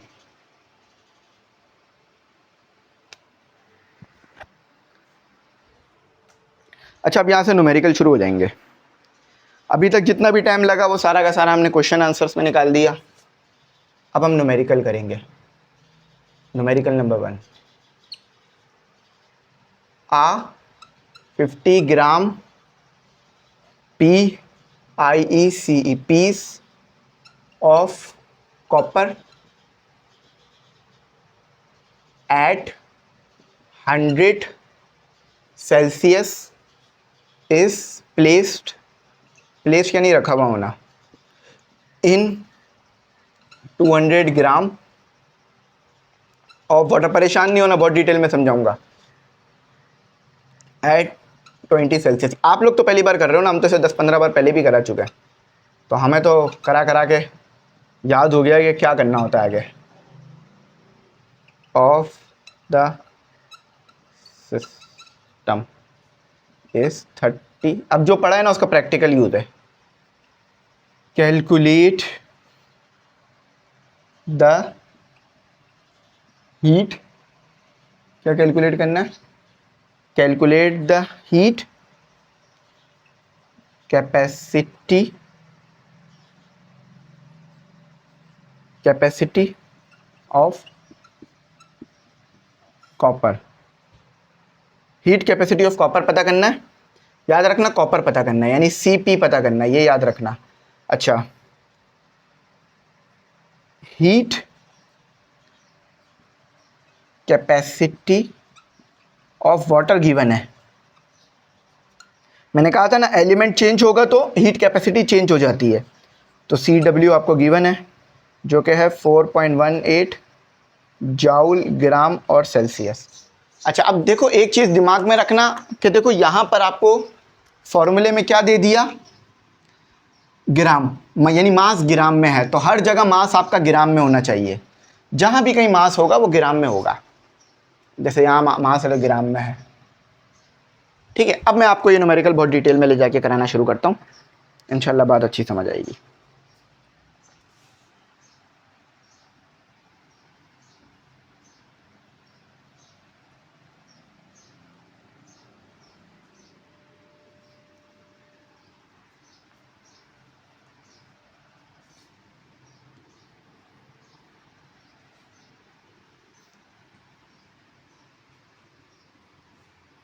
ठीक है, ये मैंने रिमूव कर दिया, आगे डन करते हैं। देखो भाई 50 gram of dash, 50 gram piece of copper, given data लिख लेते हैं। बल्कि गिवन डेटा लिखने से पहले ना डायग्राम समझ लेते हैं। गिवन डेटा यहाँ लिख लेंगे, गिवन डेटा टू फाइंड। हमारे 12 बजने वाले हमारे 12 नहीं बजने वाले, घड़ी में 12 बजने वाले। अभी मैं बोलने वाला था हमारे 12 बजने वाले हैं भाई, अल्हम्दुलिल्लाह हमारे 12 नहीं बजने वाले, घड़ी में 12 बजने वाले हैं। ठीक है, चलो देखो भाई कंडीशन समझो। अब 50 gram of piece copper at 100 Celsius, समझो ये कॉपर वायर है, ये कॉपर का एक टुकड़ा है, इसका मास कितना है, ये कॉपर है याद रखना, इसका मास कितना है 50 ग्राम। इसका टेम्परेचर कितना है भाई, थर्मोमीटर से टेम्परेचर निकाला होगा, 100 सेल्सियस आया। Is place in 200 gram of water. अब देखो समझो, ये था बिफोर, पहले, हाँ बिफोर था ये आपके पास पानी है, ठंडा ठंडा यक पानी, पानी ठंडा या गर्म है, नॉर्मल टेम्परेचर पर है। ये आपके पास पानी है। अब इस पानी का टेम्परेचर कितना है 20 सेल्सियस, और इस पानी का मास कितना है 200 ग्राम। अब जरा समझना होता क्या है आफ्टर। देखो ये मैंने एक कॉपर का पीस लिया जो कि 100 सेल्सियस पे गर्म हुआ है, यानी काफ़ी गर्म है, पकड़ोगे तो हाथ जल जाएगा। इसका मास 50 ग्राम है। अब इस कॉपर के पीस को मैंने इसमें डाल दिया, लाके किसमें डाल दिया, इसमें डाल दिया। अब ये कॉपर मेरा इसमें आ गया। अब क्या होगा भाई, जो हीट है वो पानी में ट्रांसफर होना शुरू हो जाएगी। याद रखना एक चीज हमेशा याद रखना, हीट ट्रांसफर का रूल याद रख लो, heat transfer TRANSFER transfer, high से लो की तरफ जाती है हीट, हाई टेम्परेचर से लो की तरफ जाती है, हमेशा याद रखना। हीट कहां जाती है, हाई टेम्परेचर से लो की तरफ। फॉर एग्जाम्पल आपके पास है 50 सेल्सियस और यहां है 10 सेल्सियस, तो हीट कहां जाएगी 50 से 10 सेल्सियस की तरफ। हीट कहां जाएगी, जो ठंडी चीज़ है वो गर्म हो जाएगी। देखो गर्म चीज़, आप बोलोगे सर गर्म चीज़ भी तो ठंडी हो रही है, नहीं, इस चीज़ ने टेम्परेचर लिया जब ये ठंडा हुआ ना। अगर ये टेम्परेचर लेता ही नहीं, खुद सोचो अगर ये लो वाला टेम्परेचर इधर आ जाता तो ये तो 60 सेल्सियस हो जाता, जो कि पॉसिबल ही नहीं है। कभी ज़िंदगी में ये होता हुआ देखा है, ये समझाने के लिए बता रहा हूँ क्योंकि यहाँ पे रूल आ गया है। कभी भी हीट ट्रांसफ़र का याद रखना हाई टेम्परेचर से लो टेम्परेचर की तरफ होगा, यानी जो चीज़ गर्म होगी वो ठंडी हो जाएगी। अब गर्म चीज़ ठंडी क्यों हुई, क्योंकि गर्म चीज़ से हीट निकलकर ठंडी चीज़ में चली गई, और जो चीज़ ठंडी होगी वो गर्म हो जाएगी। यानी अभी आपका 1 सेकेंड हुआ है तो 50 सेल्सियस से हीट 10 सेल्सियस की तरफ जाना शुरू हो गई, तो थोड़ी देर बाद क्या हो जाएगा, 5-10 सेकंड बाद क्या हो जाएगा, 15 सेकंड बाद क्या हो जाएगा, 15 सेकंड बाद इसका टेम्परेचर हो जाएगा 40 सेल्सियस और इसका हो जाएगा 20 सेल्सियस। समझ आई, हीट हमेशा हाई टेम्परेचर से लो टेम्परेचर की तरफ मूव करती है, या हाई पोटेंशियल से लो। फॉर एग्जांपल आपकी चाय है, वो ठंडी होना शुरू हो जाती है। क्यों ठंडी होती है? क्योंकि देखो आपके इन्वायरमेंट का भी तो टेम्परेचर है ना, तो होना ये चाहिए था कि चाय मज़ीद गर्म हो जाए। नहीं, होता क्या है, चाय से हीट निकलकर इन्वायरमेंट में जाती है, इसीलिए चाय ठंडी हो जाती है। यानी गर्म चीज़ से हीट निकलकर ठंडी चीज़ की तरफ जाती है। तो 50 सेल्सियस से हीट हमेशा 10 सेल्सियस की तरफ जाएगी, क्योंकि 50 सेल्सियस ज़्यादा टेम्परेचर है, 100 कम है। अब एक छोटा सा होमवर्क, 10 सेल्सियस टेम्परेचर है, यहाँ पर 50 सेल्सियस है। हीट यहाँ से यहाँ जाएगी, यहाँ से यहाँ जाएगी, या यहाँ से यहाँ जाएगी, या वहाँ से यहाँ जाएगी, आपने कमेंट सेक्शन में बताना है। वैसे मैंने वर्डिंग लिखवा दी है। अच्छा, तो अब ज़रा मुझे देख के बताओ, ये मैंने समझाने के लिए लिखा था क्योंकि इसको हमें आगे चाहिए था। अब ज़रा यहाँ मुझे देख के बताओ कि हीट कॉपर से पानी में जाएगी या पानी से कॉपर में आएगी? ऑब्वियस है, कॉपर से पानी में जाएगी। कॉपर हाई टेम्परेचर पर है, पानी लो टेम्परेचर पर है, सही है, यानी पानी गर्म होना शुरू हो जाएगा। ठीक है, बात समझ आ गई। अच्छा, अब एक और कंडीशन याद रखो। पहले मैं जो गिवन है वो चीज़ें लिख देता हूँ। मास ऑफ कॉपर, जिसे MP लिख देते हैं, 50 ग्राम दिया हुआ है। टेम्परेचर ऑफ कॉपर, जिसे हम 100 सेल्सियस लिख देते हैं। टेम्परेचर ऑफ वाटर, जो कि हमें 20 सेल्सियस दिया हुआ है। और मास ऑफ वाटर, जो कि हमें कितना दिया हुआ है, 200 ग्राम। अच्छा, एक बात याद रखना, यहाँ पर स्पेसिफिक हीट कैपेसिटी सेल्सियस में दी हुई है, तो हम टेम्परेचरों को सेल्सियस में ही रखेंगे, केल्विन में कन्वर्ट नहीं करेंगे। सही है, याद रखना। इसको देखो, यहाँ सेल्सियस में दिया हुआ है ना, और आपको भी यहाँ सेल्सियस रखना पड़ेगा। अगर यहाँ केल्विन होता तो मैं इसे केल्विन करता, अगर यहाँ केजी होता तो मैं मास को भी केजी में कर देता। सही है। अच्छा, अब पता क्या करना है, CP पता करना है। अब कंडीशन याद रखो, सॉल्यूशन कंडीशन, जो हीट लॉस करेगा दूसरी चीज हीट गेन करेगी। अब क्या कहना चाह रहा हूं, हीट गेन, हीट गेन। सोच के बताओ, हीट लॉस कौन कर रहा है? ऑब्वियस है, कॉपर कर रहा है। और हीट गेन कौन कर रहा है? वाटर कर रहा है। अच्छा, स्पेसिफिक हीट कैपेसिटी का फॉर्मूला बताओ, क्योंकि वही यूज होगा यहाँ पे, क्योंकि स्पेसिफिक हीट कैपेसिटी पता करनी है ना। स्पेसिफिक हीट कैपेसिटी, तो क्या फॉर्मूला पढ़ा था हमने, CM/Q डेल्टा T, यही फॉर्मूला पढ़ा था ना। अब ये कॉपर के लिए है, copper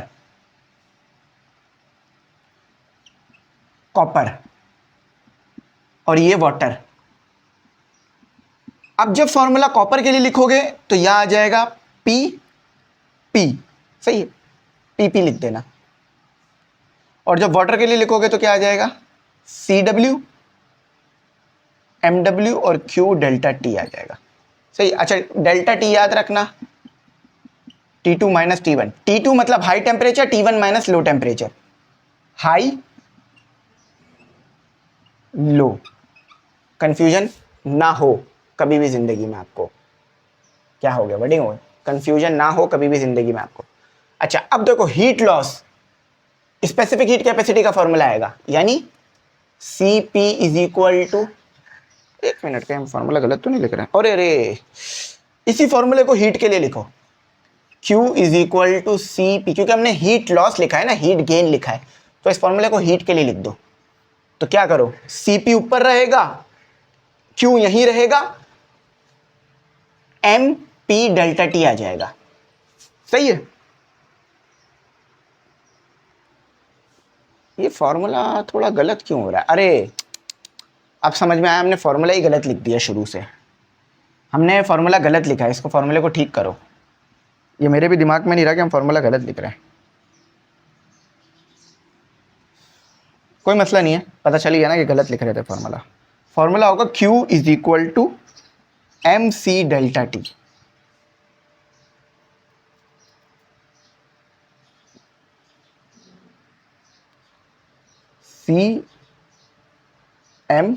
MC delta T, sorry, MC delta T, ये है फॉर्मूला। थोड़ा सा फॉर्मूला गलत लिख दिया था, तब सही कर दिया। तो CP का फॉर्मूला क्या होगा, Q is equal to M delta T, सही। और यहाँ पी लिख देना क्योंकि कॉपर की बात कर रहे हैं। देखो फॉर्मूला ये है, स्पेसिफिक हीट कैपेसिटी का फॉर्मूला क्यू के हिसाब से लिखा। वहाँ थोड़ी देर पहले मैंने फॉर्मूले में थोड़ी सी गलती कर दी थी क्योंकि ये डिवाइड में आना था, तो ये सही फॉर्मूला है, इसको दिमाग में याद रखो। सही है। अच्छा, अब मैं कॉपर के लिए लिखना चाह रहा हूं इस फॉर्मूले को, तो मैं क्या करूंगा, क्यू को क्यू ही लिखे रहने दो, एम पी सी पी और डेल्टा टी हो गया। अब मैं फॉर्मूला वाटर के लिए लिखना चाह रहा हूं, तो क्यू को क्यू ही लिखे रहने दो, एम डब्ल्यू सी डब्ल्यू और डेल्टा टी। अब सही लिखा है, पहले बस थोड़ा सा फॉर्मूला गलत हो गया था। अच्छा, हीट लॉस कॉपर कर रहा है तो क्या आ जाएगा, M W C P delta T is equal to, देखो हीट लॉस कॉपर कर रहा है ना, देखो हीट है ना, ये हीट है, तो इसीलिए ये लिख दिया हीट लॉस की जगह पे। हीट गेन कौन कर रहा है, वाटर कर रहा है, M W C W delta T. सही, अब डेल्टा टी से डेल्टा टी कैंसिल नहीं कर देना। सही है। अच्छा, अब एम पी की वैल्यू क्या दी है, देखो ये वैल्यूज गिवन है, एम पी की वैल्यू क्या गिवन है, 50 ग्राम। सी पी तो मुझे कैलकुलेट करना है। अच्छा, डेल्टा टी क्या होता है, T2 minus T1, high temperature minus low temperature. अच्छा, एम डब्ल्यू की वैल्यू क्या गिवन है, 200 ग्राम। अच्छा, अब सी डब्ल्यू की वैल्यू गिवन है, ये देखो ये रही सी डब्ल्यू की वैल्यू, सवाल में गिवन है तो कंफ्यूज नहीं होना, 4.18। अच्छा, T2 माइनस T1। अच्छा, अब इस 50 को मान ले जाते हैं, C P T2 minus T1, 200 और 418। अच्छा, अब T2 ये वाटर वाली साइड है, याद रखना। वाटर का टेम्परेचर कितना था, 20, है ना। अच्छा, अब एक और बात याद रखो, जब हमने 100 सेल्सियस को 20 सेल्सियस वाले वाटर में डाला तो फिर कुछ देर बाद टेम्परेचर कितना आ गया, 30 सेल्सियस। याद रखना मैं क्या कह रहा हूं, आफ्टर बिफोर यानी जब हमने पानी में नहीं डाला था तो कॉपर का टेम्परेचर कितना था, 100 सेल्सियस, पानी का टेम्परेचर कितना था, 20 सेल्सियस। अब जब हमने कॉपर को पानी में डाल दिया तो अब पूरे सिस्टम का, अब देखो कॉपर और पानी सेम टेम्परेचर पे आ जाएंगे ना, क्योंकि कॉपर हीट लॉस कर रहा था, पानी हीट गेन कर रहा था, तो पानी का टेम्परेचर और कॉपर का टेम्परेचर एक वक्त ऐसा आएगा कि बराबर हो जाएगा। देखो मैंने यहाँ लिख दिया था बराबर हो जाएगा, एक वक्त ऐसा आएगा कि कॉपर का टेम्परेचर और पानी का टेम्परेचर बराबर हो जाएगा। तो वो बराबर कितना होगा, 30 कुछ टाइम बाद, क्योंकि देखो ना यार, आप कोई ठंडी चीज़ को गर्म चीज़ में डाल दो तो जो ठंडी चीज़ है वो भी गर्म होने लग जाएगी। एक वक्त आएगा जिस चीज़ में आपने डाला होगा ठंडी चीज़ को, दोनों का टेम्परेचर बराबर हो जाएगा। फॉर एग्जाम्पल, एक ठंडी चाय लो और एक गर्म चाय, अब आप चारों ठंडी चाय को गर्म करना, तो गर्म और ठंडी को मिला दो तो दोनों का एक जैसा टेम्परेचर हो जाएगा ना। यहाँ भी तो यही हुआ है, जब आपने कॉपर को पानी में डाला, पानी और कॉपर का कुछ देर बाद टेम्परेचर सेम हो गया, जो कि 30 सेल्सियस आया। तो वाटर का टेम्परेचर पहले कितना था, 20, सॉरी हाई टेम्परेचर कितना आएगा, 30 और -20। सही, हाई टेम्परेचर कितना आया दोनों को मिलाने के बाद, 30, और पानी का पहले टेम्परेचर कितना था, 20। अच्छा, यहां भी ऐसी होगा, हाई टेम्परेचर कितना था, 100 और -30। सही, तो 200, 418 या 10 आ गया। सही, अब इसको इधर लाके डिवाइड कर दो, 70 हो जाएगा, 200, 418, 10 और ये 100 - 30, 70 हो जाएगा। ये लो आपका आंसर आ गया। काफ़ी लंबा न्यूमेरिकल है, लेकिन भाई ऐसे ही हैं ये सारे के सारे, क्या कर सकते हैं। तो 200 मल्टीप्लाई 418 मल्टीप्लाई 10 डिवाइडेड बाय 100 - 30 यानी 70। 11 काफ़ी ज़्यादा नहीं आ रहा है, गलत क्यों आ रहा है भाई।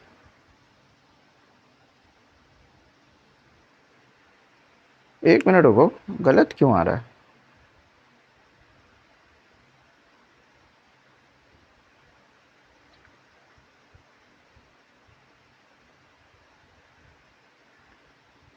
थोड़ा सा हमारा गलत आंसर आ रहा है, जबकि लिखा तो हमने बिल्कुल सही है।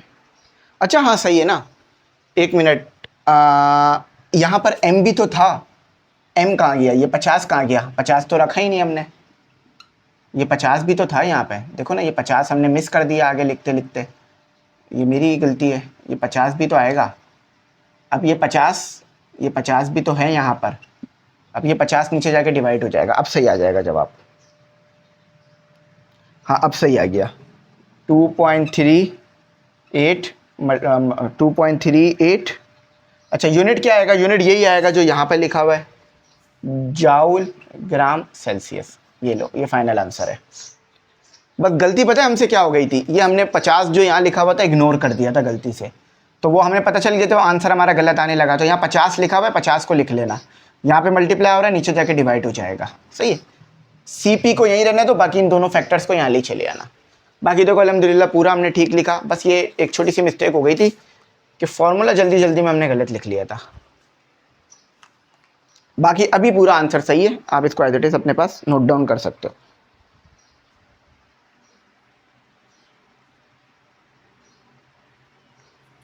अच्छा अब न्यूमेरिकल नंबर 2 भी कुछ इसी तरह का है, नहीं वो अलग है। चलो न्यूमेरिकल नंबर 2 करते हैं। अगर फॉर्मूला गलत हो जाए ना तो फिर सारी चीज़ें आगे गलत होती चली जाती हैं। डेप्थ वाले न्यूमेरिकल्स होते हैं ये, तो इन्हें हमें डेप्थ में लेके जाना होता है।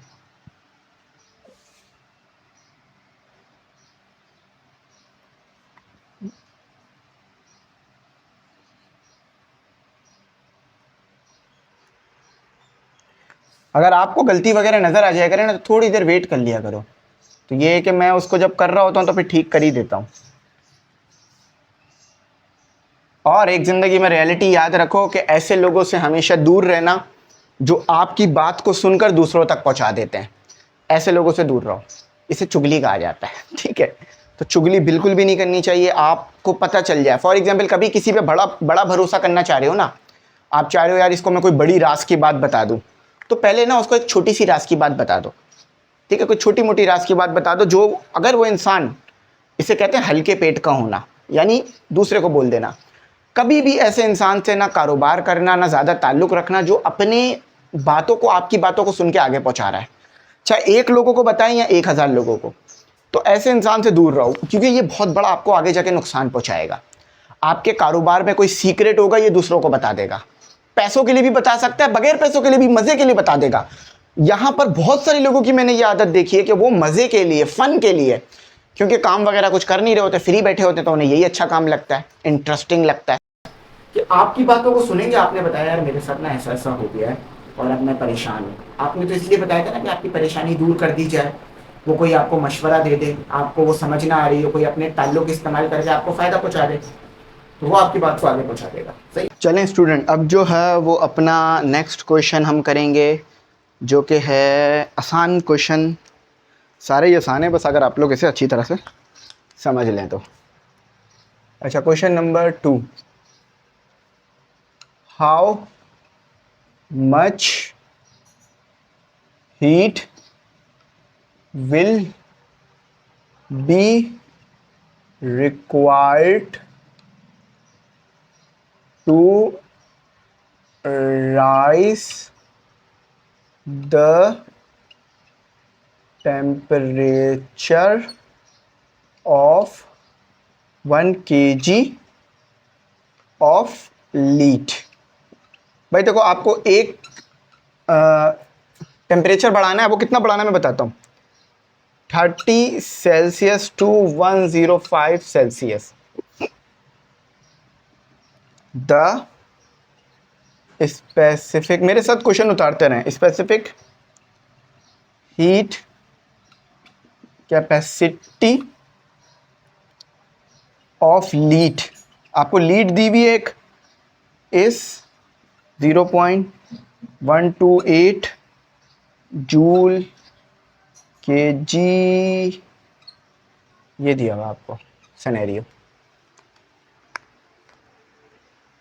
देखो लिखा हुआ है how much heat will be required to rise the temperature of 1 kg। देखो हमें टेम्परेचर बढ़ाना है, अच्छा, अब मास कितना दिया हुआ है? 1 kg दिया हुआ है। अभी हम specific heat capacity, molar specific heat capacity सब पढ़ कर आए हैं, सही है। फ्रॉम 30 सेल्सियस टू 105 सेल्सियस तक करना है। The specific heat capacity, heat कितनी चाहिए बस ये पूछ रहे हैं। देखो, टू फाइंड हीट कितनी चाहिए ये पूछ रहे हैं। अब गिवन डेटा देख लो क्या दिया भाई, गिवन डेटा। मास कितना दिया हुआ है? 1 kg। अच्छा, टेम्परेचर कितना दिया हुआ है? 25 सेल्सियस और 100 सेल्सियस। अच्छा, स्पेसिफिक हीट ऑफ लीड कितनी दी हुई है? ये दी हुई 0.128 किलो जाउल पर केजी। किलो लिखा है या जाउल लिखा है? आई थिंक किलो लिखा है। अब जरा इसको समझना। अच्छा, केल्विन नहीं, ये सेल्सियस है।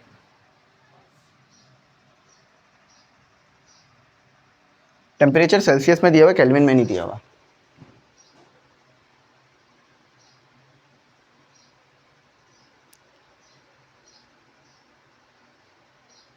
ठीक है, तो चलो इसको करते हैं और इसका आंसर जो है वो निकालते हैं।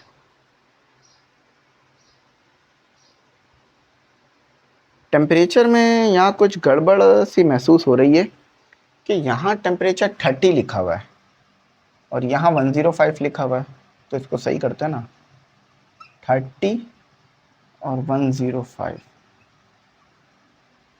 सही है।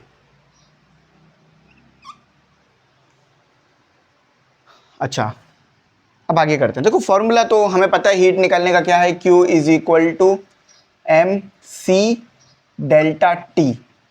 अब देखो, हीट निकालना है तो ये डेल्टा टी क्या हो जाएगा, T2 माइनस T1। अब एम सी, अब ये देखो T2 क्या दिया हुआ है, देखो M तो हमें पता है, C भी हमें पता है, T2 दिया हुआ है हमें 105 माइनस 30। अब मैं कन्वर्ट क्यों नहीं कर रहा, क्योंकि ये ऑलरेडी सेल्सियस में है, ये भी सेल्सियस में, तो कन्वर्ट नहीं करना। तो M दिया हुआ है 1, C दिया हुआ है 0128 और 105 माइनस 30, तो वो आ जाएगा हमारे पास, ठीक। अच्छा, एक और चीज़, ये किलो दिया हुआ है। अब किलो का मतलब क्या है, 0128 मल्टीप्लाई 10 की पावर 3, 105 माइनस 30। देखो, किलो का मतलब होता है कि 0.128 मल्टीप्लाई 10 की पावर 3 जाउल, क्योंकि किलो आपने नहीं रखना, आपने जाउल रखना है, किलो जाउल नहीं रखना। कर लेते हैं इसे solve. 1 multiply 1028 exponent 3 multiply 105 minus 30। अच्छा, आपका जो आंसर आ रहा है वो आ रहा है 9600 जाउल, ये आपका आंसर आ रहा है। अच्छा, अब इसे अगर किलो में कन्वर्ट करोगे तो क्या आ जाएगा, 9.6 मल्टीप्लाई 10 की पावर 3 जाउल। ठीक है, देखो 1 2 3 किलो हो जाएगा और 9.6 किलो जाउल। चाहो तो डायरेक्ट इसको हटा के भी कर सकते हो, आंसर आपका आ जाएगा। तो मैंने लेकिन समझा दिया ताकि आपको समझने में कोई प्रॉब्लम ना हो, ये ना हो कि आपको रट्टा लगाना पड़ जाए सवाल का, इसलिए मैंने ये समझा दिया। अगला क्वेश्चन करते हैं।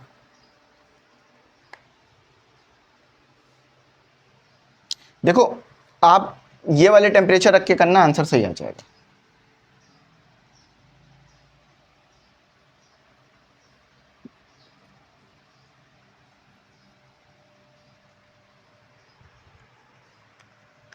अच्छा, अगला सवाल करते हैं। सिस्टम, एक सिस्टम है आपके पास, अंडर न्यूमेरिकल आसान है इस चैप्टर के, मतलब सेकंड ईयर के, फर्स्ट ईयर के ज़्यादा मुश्किल है। एंड आइसो, अब आइसोबैरिक प्रोसेस है तो प्रेशर कांस्टेंट रहेगा। Process where the pressure is kept constant at 105 Pascal if the volume, मेरे साथ सवाल लिखते रहो, increase, CREASE, increase from 0.05 metre cube to 0.08 metre cube. Calculate the heat added to the SYSTEM system while change in internal energy during the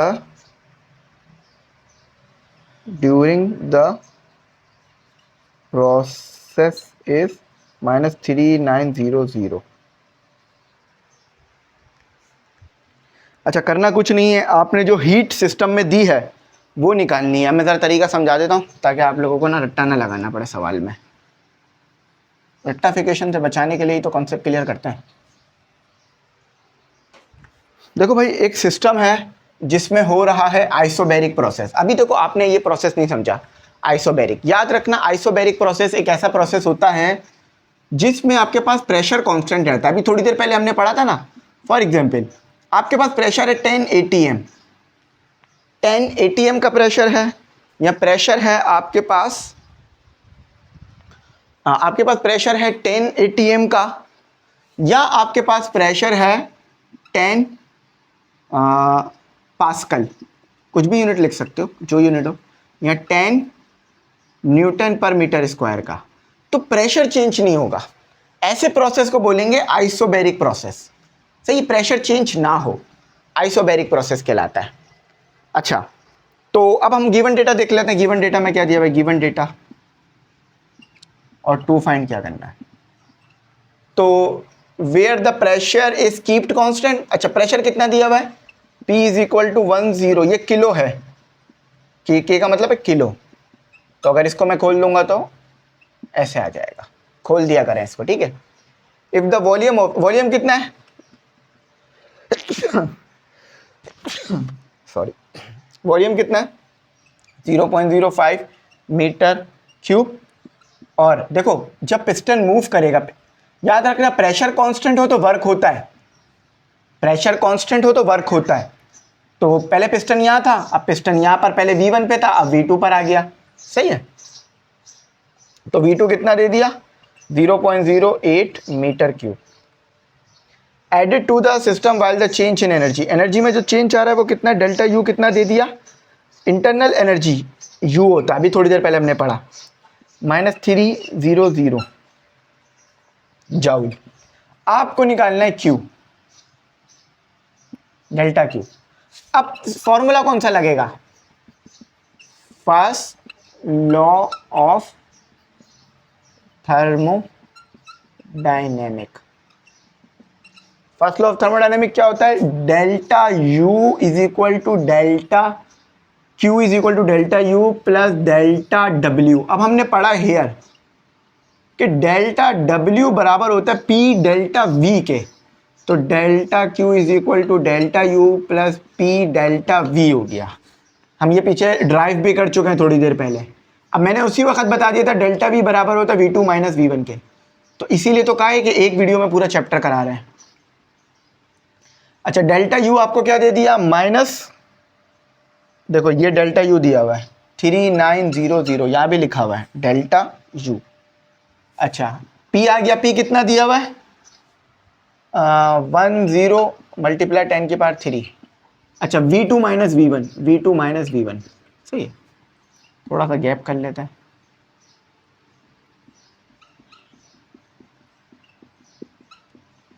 अच्छा, V2 कितना दिया हुआ है 0.08, 0.08 माइनस 0.05, 0.08 माइनस 0.05. अच्छा, अब माइनस कर लेते हैं. सिंपल, इन दोनों को माइनस करके इससे मल्टीप्लाई कर दो. तो 150 एक्सपोनेंट 3, 0.08 माइनस 0.05, तो 4500, अब डेल्टा यू आ जाएगा -3900 प्लस 4500, 600 जाउल। इतनी हीट आपने सिस्टम को दी है, इतनी हीट आपने सिस्टम को दी है, और प्रेशर चेंज नहीं हो रहा, ये याद रखना, प्रेशर चेंज नहीं हो रहा। अच्छा, अब ब्रीफली एक्सप्लेन करते हैं, आखिरी सवाल कर लेते हैं। लॉन्ग में एक ही क्वेश्चन दिया हुआ है, उसके बाद हमारा ये चैप्टर कंप्लीट हो जाएगा। आखिरी क्वेश्चन आपके पास बराबर मैं चल भी रहा होगा और मैं एक्सप्लेन भी करूंगा, ठीक है, तो परेशान नहीं होना। और ये मोस्ट इंपॉर्टेंट क्वेश्चन है, अमूमन हर साल आता है, सन 2023 में आया था, 25 में भी शायद ये आया था, तो 27 के लिए मोस्ट इंपॉर्टेंट हुआ हुआ है। क्वेश्चन क्या है?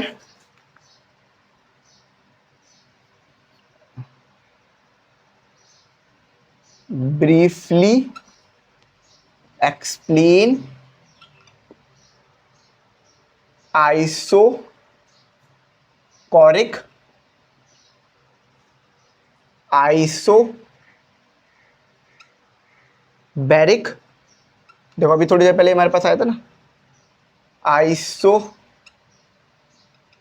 थर्मल एंड एडियाबैटिक प्रोसेस, 2023 में आया था।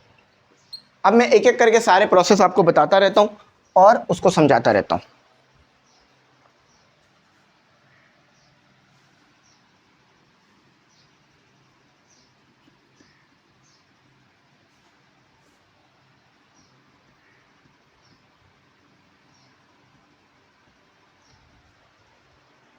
चलो सबसे पहले समझते हैं, बराबर में ना इसका मैं चला भी दूंगा वर्डिंग, लेकिन अभी पहले कॉन्सेप्ट क्लियर कर लो, वरना फिर मसला रहेगा। अभी समझते हैं आइसोकोरिक प्रोसेस। देखो याद रखना, ये वो प्रोसेस होता है, हमेशा याद रखना, जिसमें वॉल्यूम कांस्टेंट होता है, यानी वॉल्यूम में चेंज नहीं आएगा। समझ रहे हो कौन सा प्रोसेस है आइसोकोरिक? जिसमें वॉल्यूम में चेंज नहीं आएगा। अब जरा समझो कैसे। ये कंटेनर है, ये क्या है? कंटेनर है। अच्छा, जो भी वर्डिंग लिखी हुई है ना, उसके आखिर में जो मैं डायग्राम बना रहा हूं वो बना लेना, सही है। अब ये मैंने वॉल्यूम को फिक्स कर दिया, वॉल्यूम क्या हो गया? फिक्स हो गया, फिक्स्ड हो गया। वॉल्यूम का फिक्स हो जाने का मतलब है कि कोई भी चेंज नहीं आएगा वॉल्यूम में, कोई भी वर्क नहीं होगा। देखो जब आप किसी चीज को फिक्स कर दोगे तो वर्क होगा, पिस्टन ऊपर ही मूव नहीं करेगा क्योंकि पिस्टन को तो आपने फिक्स कर दिया। अगर वॉल्यूम है 3 मीटर क्यूब तो वो 3 मीटर क्यूब ही रहेगा, चेंज नहीं होगा। अब इक्वेशन बताओ क्या बनेगी? फर्स्ट लॉ ऑफ थर्मोडायनेमिक की, delta, first law of thermodynamic, thermodynamics क्या बनेगी? Delta Q is equal to delta U plus delta W. अब मैंने क्या बताया? वर्क नहीं होगा, तो delta Q is equal to delta U plus 0, delta Q is equal to delta U. ये फाइनल इक्वेशन है आइसो कोरिक की, सही। क्यों? क्योंकि देखो वर्क हो ही नहीं रहा, पिस्टन फिक्स हो गया ना, तो वर्क होएगा ही नहीं, पिस्टन ही मूव नहीं कर पाएगा। तो ऐसा प्रोसेस जिसमें वॉल्यूम कांस्टेंट रहे, वॉल्यूम कांस्टेंट रहेगा, वर्क नहीं होगा। देखो वर्क कराने के लिए पिस्टन को ऊपर मूव करना पड़ेगा, लेकिन पिस्टन तो फिक्स कर दिया ना, तो ये आपके पास आइसोकोरिक प्रोसेस है। तो अब जितनी भी एनर्जी दोगे सिस्टम को, यानी Q, तो वो सारी की सारी इंटरनल एनर्जी में चली जाएगी, यानी जितनी भी एनर्जी दोगे वो सब इंटरनल एनर्जी में चली जाएगी। Delta U is equal to delta Q. अब पढ़ते हैं आइसोबैरिक प्रोसेस। अच्छा, इसमें आपके पास पिस्टन मूव करेगा, इसमें आपके पास फॉर एग्जांपल अभी पिस्टन यहां था, V1 पे था, कुछ टाइम बाद वो V2 पे चला जाएगा। क्यों?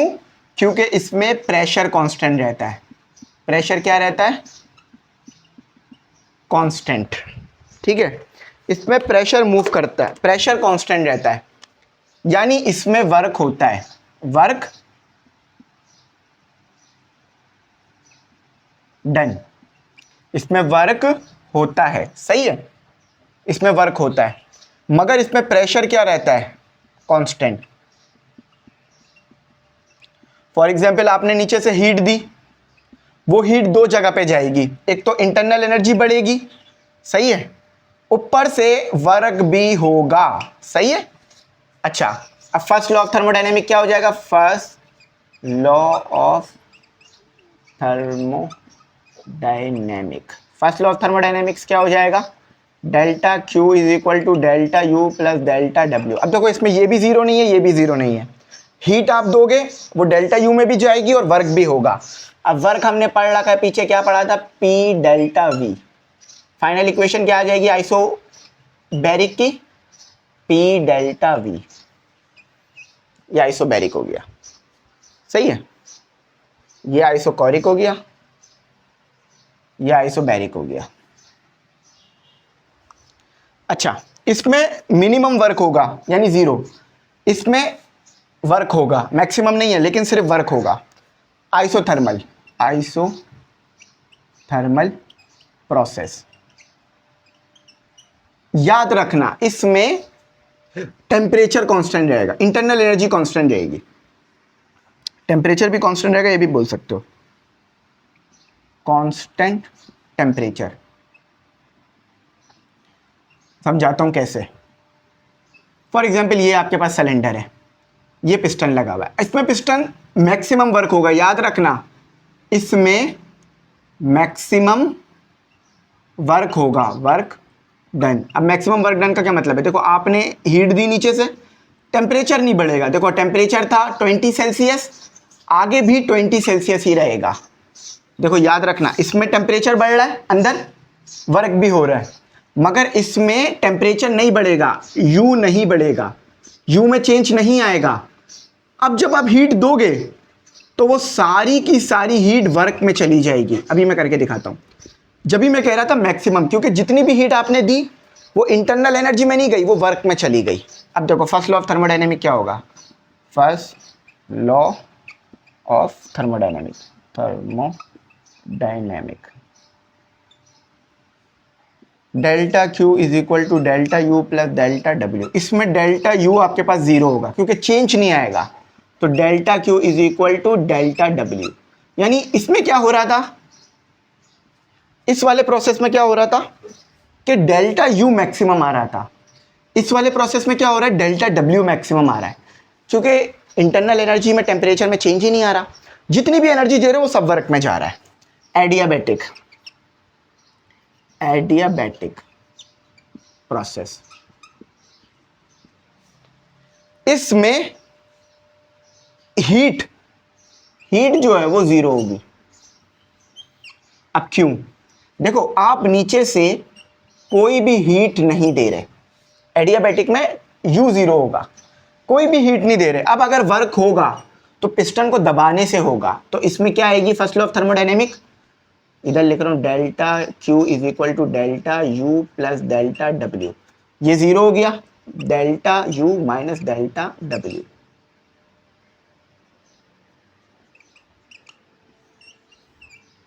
सही है, थोड़ा तेजी में लिखा है मैंने, लेकिन आई होप आपको समझ में आ गया होगा।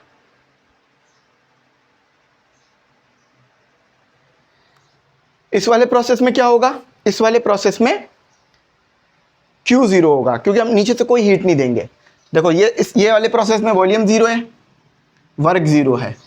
इस वाले प्रोसेस में आपके पास टेम्परेचर और प्रेशर कांस्टेंट है, प्रेशर में कोई चेंज नहीं आ रहा। फॉर एग्जांपल आपने 10 atm प्रेशर रखा था तो बाद में भी 10 atm मिलेगा क्योंकि इसमें चेंज ही नहीं आ रहा, इसमें टेम्परेचर में चेंज नहीं आ रहा।